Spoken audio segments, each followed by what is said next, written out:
Even the judge was surprised that the discrimination claim for sexuality for Martin Hall and his civil partner Stephen Preddy, who live in Bristol, is the first case of its kind to reach court.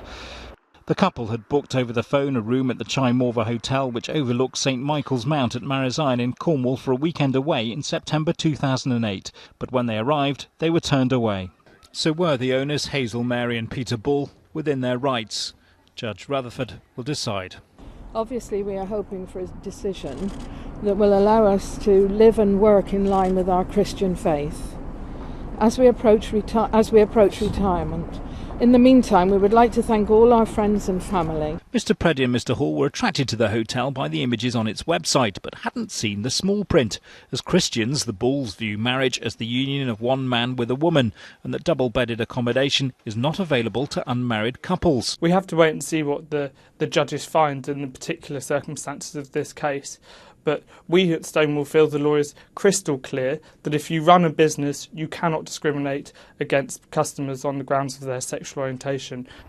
The Bulls' defence team argued they were not against homosexuality, but according to their beliefs, opposed to all sex outside of marriage.